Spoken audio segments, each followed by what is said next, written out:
Kia ora. Heaps has happened since we last talked in terms of the show, in terms of just getting up to stuff, so let's just get into it. Firstly, Molly and I, you've met Molly, because we've been doing so much yoga for the job, Molly and I thought we'd treat ourselves to a little massage to really relax us.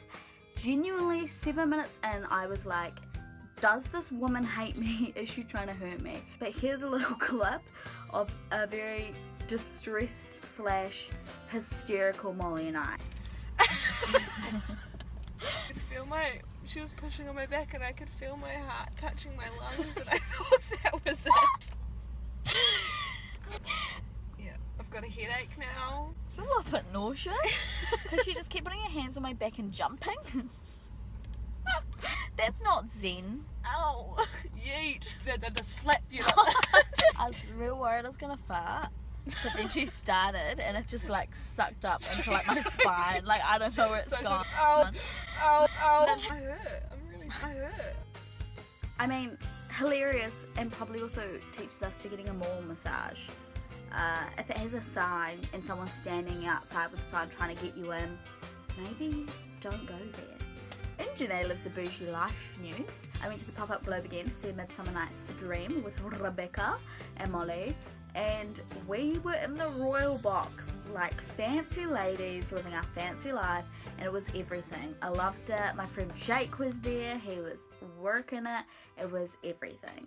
I went to New Zealand's only theme park, Rainbow's End, and I had a great time. I love a theme park, I love a ride, it was so much fun. Molly and I went on this really spinny one straight after dinner. It was a bit nauseating, but in the best way. We went with our director of the show we're doing and his kid, and it was so cute because she made us go on rides that we wouldn't go on. Like there was this car that was a little kid's ride, and it's sort of like I could just drive my car, but this is simulated and more fun because it's a ride. I convinced Molly to go on the Fearful, which is the big sticky one that drops you, and the 10-year-old girl next to us, she just peed herself. She went to get off and she just looked down, she just weed.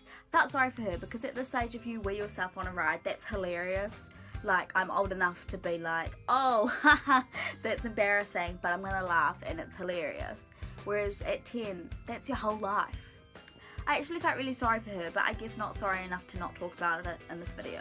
So maybe I artificially felt sorry for her. Being the local Aucklander I am now, I ventured into Queen Street.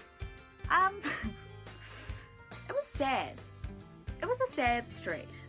There's a lot of homeless people. It just made me feel a bit sad. But on the bright side, I saw the fanciest KFC I've ever seen. I saw this food truck that my parents used to talk about when they were living in the big city. I ventured in to see a show that Rose Kirkut was a part of, and it was so much fun. I've never seen a show like that before, and what I love about Rose is she will always give you something that you've never seen before, and it always will blow your mind. It was called Grand Opening, but you've missed it. The season's done now, so sorry. And my Molly update of the week. Look, I just hang out with Molly all the time, so I might as well just do one of these. We actually made dinner like real adults. It was veggie nachos. It doesn't look appetizing, but it was delicious. We also found our new favourite little eaty place. I think the fancy word for that is eatery, but we're going to stick with eaty place. And it's called the Shaky Isles. I don't know if Aucklanders are going to watch this and be like, oh, there. But it's delicious, and the decor is cute. And I always want eggs on toast, so being able to get eggs on toast made for me at 7:30 p.m, ideal.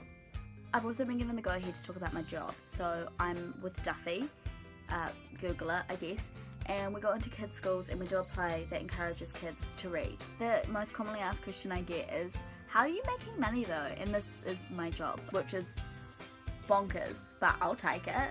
We are a week away from actually starting to show kids the show, which is terrifying and exciting, but it means we have costumes coming in, and there are these ghost costumes which remind me of the Chi-Chi Devane of the ghost world. If you don't watch RuPaul Drag Race, you won't get it, but if you do, you will get it. Maybe you'll see a bit of it in this. I also play a skeleton character, other than Melanie, who you've seen before, and Melanie got a little bucket hat this week, but my ghost character got this jumpsuit. It's just like Madonna. It's a jumpsuit. It's going to have elastic in the waist. So it's just like Madonna, if Madonna ate some peanuts and had a peanut allergy and it made her whole body swell up and she shrunk a foot. So really it's nothing like Madonna. It's just like putting my body in something that probably should go on someone like Madonna. But honestly, I think I work it. I think if you have enough confidence in whatever you wear, you can pull it off. Whatever you wear, you can pull it off. Also, this isn't spawn, okay? We're not at the level where people are going to sponsor me to talk about this stuff. I just talk about stuff that I am very excited about. And what I am very excited about is the Rocky Horror Drag Show from Wellington is coming up to Auckland in May. And I'm so glad because I had the maddest FOMO when I saw the show was happening down there and all my friends were going.